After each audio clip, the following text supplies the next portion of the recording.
अगर मैं फिर से 25 साल का होता और मैं पूरी तरह ब्रोक होता तो मेरा 90 डेज का मनी रिसेट प्लान ये होता। कल रात 2 बजे मैंने अपना बैंक बैलेंस चेक किया, ओनली 3200।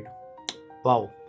और मुझे अभी रेंट भी पे करना था अगले 5 दिन बाद अराउंड 15,000 रुपए के आसपास। उसके बाद मैं गूगल करने लगा कि बगैर पैसों की जिंदगी कैसे जी जा सकती है, और साथ में उन दोस्तों के नंबर निकालने लगा जो मुझे अगले कुछ दिनों के लिए पैसे उधार दे सकते हैं। अगर आप भी ये वीडियो रात के किसी ऐसे अजीब टाइम पे देख रहे हैं या फिर आप भी ऐसी सिचुएशन में फंसे हुए हैं तो ये वीडियो पूरी तरह आप ही के लिए है, तो इसे आखिरी तक जरूर देखिए। मैं आपको एग्जैक्टली 90 डेज का एक ऐसा कॉन्क्रीट प्लान बना के देने वाला हूँ जिसने मुझे ब्रोक कंडीशन से और एनऑक्सिटी से बाहर निकाला। नाउ मैं अभी फुल्ली फाइनेंशियली स्टेबल लाइफ जी पा रहा हूँ। यहाँ कोई बकवास नहीं है कि भाई कॉफी पीना बंद कर दो या दाल चावल के ऊपर अपना जीवन जीना चालू कर दो। ना ही मम्मी पापा वाली ये सलाह है कि बेटा पैसे कम खर्चा कर और सेविंग कर। तो अंत तक जरूर देखना, क्योंकि डे 67 पे मैं आपको एक ऐसा मैजिक बताने वाला हूँ जिसे आज तक किसी ने आपको नहीं बताया होगा, जो आपकी लाइफ को फाइनेंशियली स्टेबल करने में काफी हेल्प करेगा। सो सबसे पहले ये वीडियो क्या नहीं है, तो ये वीडियो कोई 24 घंटे आपको मोटिवेट करने वाला मंत्र नहीं देने वाला है। ना ही इस वीडियो में मैं आपको ये बताने वाला हूँ कि कैसे आप अपने पैसे को 1 महीने में या 1 साल में डबल कर सकते हैं। ना ही मैं यहाँ कोई क्रिप्टो का ज्ञान देने वाला हूँ। ये वो प्लान है जो मुझे किसी ने अगर 25 साल की उम्र में बता दिया होता, जब मैं इस कश्मकश में फंसा हुआ था, जब मुझे 12 से 15,000 रुपए का किराया देना पड़ता था, तो मैं और बहुत ही जल्दी फाइनेंशियल स्टेबल हो गया होता। मान लेते हैं आप कुछ कमा रहे हैं, 25,000, 50,000 या 80,000, अमाउंट कुछ भी हो सकता है, पर आपको बचपन से कुछ चीजें शायद सिखाई या पढ़ाई नहीं गई है। आपकी एजुकेशन के ऊपर बात नहीं कर रहा हूं, मैं फाइनेंशियल लिटरेसी की बात कर रहा हूं। पाइथागोरस थ्योरम तो हम सभी को स्कूल में पढ़ना सिखाई गई है, पर हमें हमारा बैंक स्टेटमेंट पढ़ना कहीं नहीं सिखाया गया है। और रहा सवाल सोशल मीडिया में, तो इंस्टाग्राम हमें सिर्फ कंपैरिजन में डालता है। तो सच ये है कि भाई आप प्रॉब्लम नहीं है, आपका सिस्टम प्रॉब्लम है, और हम 90 डेज के अंदर इसी प्रॉब्लम को एक प्रॉपर सिस्टम में कन्वर्ट करेंगे। डे 1 थोड़ा पेनफुल होगा। आपको पिछले 30 दिनों का बैंक स्टेटमेंट खोलना है और हर एक ट्रांजैक्शन, हर एक खर्च को एक नोटपैड, एक डायरी के अंदर लिखना चालू कर देना है। हाँ, ये थोड़ा पेनफुल हो सकता है। वो खर्चा कुछ भी हो सकता है, वो एक कप चाय का खर्चा भी हो सकता है या दोस्तों के साथ एक रात को करी गई पार्टी भी।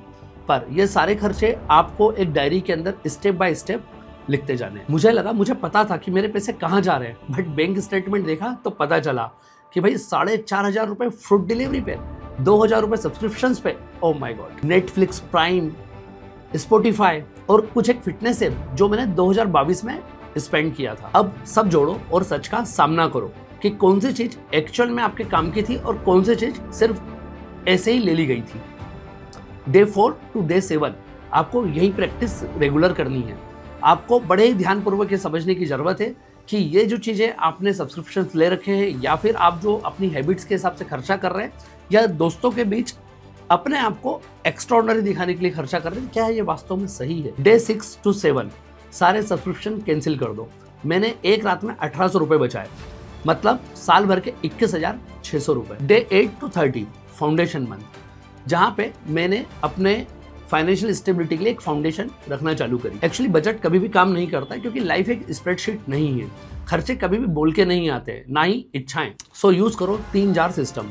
जार नंबर 1 सर्वाइवल, 50 to 60% आप इस जार के अंदर अपना पैसा डाल सकते हैं, जहां पे जो सर्वाइवल के लिए जरूरी है, जैसे ग्रोसरीज, रेंट या फिर पेट्रोल, ऐसी कुछ नीडफुल चीजें जिसका खर्चा आप इस अकाउंट से या इस जार से करने वाले हैं। Jar number 2 future, 20% fix amount आप सेकंड जार में डाल दीजिए, जहां आपके फ्यूचर रिक्वायरमेंट्स या आपकी फ्यूचर नीड्स में ये आपको हेल्प करेगा। और जार नंबर 3 लाइफ, 20 to 30%, यहाँ पे आप वो पेमेंट डालिए जो आप खर्चा करना चाहते हैं, not for only for the survive, because आप अपनी लाइफ जीना भी चाहते हैं। ये पैसे को आप इस अकाउंट में सिर्फ इसलिए रखिए या इस जार में इसलिए रखिए कि इसे आपको पूरा खत्म करना है। जैसे इस जार का पैसा खत्म होगा, उस महीने आपका एडिशनल खर्चा करना या पार्टी करने का प्रोग्राम खत्म हो जाएगा। नाउ इमरजेंसी फंड, डे 30 तक का प्रोग्राम बड़ा क्लियर है। मुझे एक मिनिमम साइड में 10,000 का इमरजेंसी फंड क्रिएट करना था। लैपटॉप खराब हुआ था मेरा, 45,000 रुपए का क्रेडिट कार्ड मुझे स्वैप करके एक लैपटॉप इमरजेंसी में खरीदना पड़ा, क्योंकि उससे मेरा काम चल रहा था। सो नाउ आज भी 35% के इंटरेस्ट के ऊपर EMI बनी हुई और आज भी भर रहा हूँ। पर काश अगर उस समय मैंने इमरजेंसी फंड को प्लान कर लिया होता, बड़े ही आसानी से मैं इमरजेंसी फंड बना सकता था। जो मैंने आपको बताया था ना, जार नंबर 2, ये जार नंबर 2 इनिशियल फेज में मेरा इमरजेंसी फंड ही है, जहाँ पे मैं अपनी इनकम का हर महीने 20% पैसा धीरे धीरे सेव करता जा रहा हूँ, जिसे मैंने कसम खाई है कि मैं खर्चा नहीं करने वाला था। 1 महीना कंप्लीट होने के बाद और इतना बेसिक सिस्टम लगाने के बाद में चीज़ें अब इम्प्रूवमेंट की तरफ आगे बढ़ रही थी। नाउ अब हम बात करते हैं डे 31 से 60 डेज की, मतलब पूरे यहाँ से उस 1 महीने के अंदर जहाँ पे मैं अपनी इनकम को स्टेबिलिटी मोड में भी लाऊंगा और साथ में अपने इन्वेस्टमेंट्स भी प्लान करूंगा। अब मुझे इनकम बढ़ाने की ज़रूरत है, तो अगर मुझे इनकम बढ़ानी तो मुझे कोई नई जॉब नहीं चाहिए, मुझे सिर्फ एक पैसिव इनकम या एक्स्ट्रा इनकम की ज़रूरत है। क्या हो सकती है ऐसी एक्स्ट्रा इनकम जो मेरे चलते हुए जॉब है, मेरे चलते हुए काम के अलावा मुझे एडिशनल इनकम का सोर्स प्रोवाइड करे? तो भाई ये कुछ भी हो सकता है। आपकी एक हॉबी हो सकती है, जिस हॉबी को आप अपनी इनकम में कन्वर्ट कर सकते हैं। अगर आप एक यंग प्रोफेशनल हैं तो आप कोचिंग कर सकते हैं बच्चों की, वीकली बेसिस के ऊपर आप उन्हें पढ़ा सकते हैं। अगर आपको म्यूज़िक का शौक है और आपको कोई अच्छा इंस्ट्रूमेंट बजाते आता है तो आप उसकी क्लासेस भी कर सकते हैं। सो नाउ मैं मेरी अगर बात करूं, the day of I am 25, उस समय पर मेरी जो हॉबी थी राइटिंग थी, तो मैं उस समय कुछ लिखता था और उस लिखने का, कंटेंट राइटिंग का भी मुझे पैसा मिल जाया करता था। ये वो एडिशनल इनकम है जो मेरी हॉबी को भी बढ़ाती थी और मेरी बैंक अकाउंट के अंदर बैलेंस को भी। इनमें से कोई भी आप एक चीज चुन सकते हो जो आपकी हॉबी है और हॉबी को आप इनकम में कन्वर्ट कर सकते हो। ओनली वन थिंग, और उसे आप 30 दिन करो। डेफिनेटली आपको धीरे से पर एक कॉन्क्रीट एडिशनल इनकम आना चालू हो जाएगी। डे 67, जिसकी मैंने आपसे शुरू में बात की थी, मैजिक डे। डे 67 आते आते आप पैनिक करना बंद कर देते हो। जो एनेक्सिटी आपको होती है हमेशा अपने बैंक बैलेंस को देख करके, वो बंद हो जाती है। नाउ अभी जब आपको रेंट भरना होता है तो आपके बैंक अकाउंट के अंदर उतना पैसा होता है जितना आपको चाहिए। आपको किसी दोस्त का ऐसा नंबर सर्च करने की जरूरत नहीं है जो आपको पैसे उधार देगा। डे 67 आपको ये एहसास भी दिला देगा कि अभी आपके पास एक पैसिव इनकम भी चालू हो गई है। So then now day 70 to 90, अब हमें बनाना है हमारे सिस्टम को ऑटोमेट, कि जहां पे अब चीजें करने के लिए आपको अपने ऊपर प्रेशर लेने की जरूरत नहीं है, आपको उस सिस्टम के अनुरूप अपने आप करना है। तो दोस्तों मैंने स्टार्टिंग में आपको बताया था 3 जार, तो कुछ नहीं करना है, 3 सेविंग अकाउंट आप अभी खुलाइए। मुझे पता है इतने अकाउंट मेंटेन करना आसान नहीं होता है, पर 3 सेविंग अकाउंट। पहला सेविंग अकाउंट जहां पे आप अपनी रिक्वायरमेंट वाला पैसा डालेंगे 55 से 60%, दूसरा सेविंग अकाउंट जहां पे 20% पैसा बचाएंगे, और तीसरा सेविंग अकाउंट जिसके अंदर आप अपनी लाइफ जीने के लिए पैसा रखेंगे। इसके साथ में मैं आपको एक छोटी सी ट्रिक भी बता रहा हूं कि कैसे इन तीनों अकाउंटों को आप मेंटेन भी कर पाएंगे और उन अकाउंट से आप चाह के भी पैसे को इधर से उधर नहीं कर पाएंगे। तो जो पहला अकाउंट है उस अकाउंट को किसी भी UPI से लिंक मत करना, सिर्फ उसका ATM कार्ड अपने पास में रखना, क्योंकि आपकी जो रिक्वायरमेंट है, जो आपकी नीड्स हैं, जैसे पेट्रोल भराना हो या फिर ग्रोसरी परचेज करना हो, तो आप ATM कार्ड से परचेज कर सकते हो।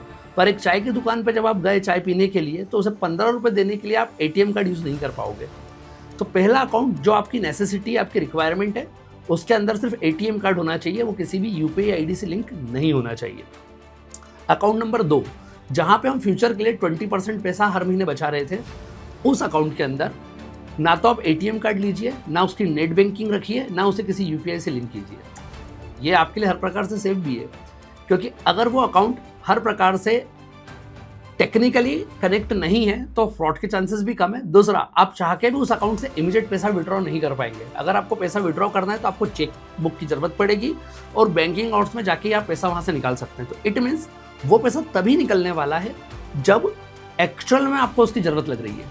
और बैंक अकाउंट नंबर 3, जिसके अंदर आप ATM कार्ड भी ले सकते हैं, उसकी नेट बैंकिंग भी चालू कर सकते हैं और साथ में उसे आप UPI से भी कनेक्ट कर सकते हैं। भाई ये वही तो अकाउंट है जिसको मैं मेरी लाइफ जीने के लिए खर्चा करने वाला हूँ, जहाँ पे मैं 20 से 30% पैसा डालने वाला हूँ। ये हैबिट मैं आज भी फॉलो करता हूँ, इसीलिए मुझे किसी क्रेडिट कार्ड की जरूरत नहीं पड़ती है, क्योंकि मेरा जो सेकंड अकाउंट है जिसमें सेविंग का पैसा आता है, वहीं से वो पैसा धीरे धीरे इन्वेस्टमेंट में चला जाता है।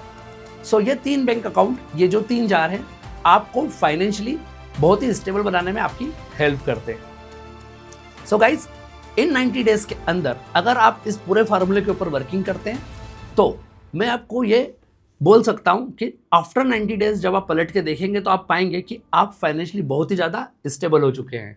बट इसकी शुरुआत अभी होगी, मतलब इसी समय। अभी पेन कॉपी उठाइए और बैंक स्टेटमेंट अपना ओपन करिए और चेक कीजिए खर्चे कौन कौन से थे। अगर वीडियो आपको समझ में आया है और आपको लगता है कि यार आपके दोस्तों को भी इसी टाइप के कुछ आइडियाज़ की ज़रूरत है, तो यार उन्हें शेयर ज़रूर कर देना और चैनल को सब्सक्राइब भी कर देना और कमेंट ज़रूर कर देना अगर आपको कुछ भी एडवाइस चाहिए तो। Thank you.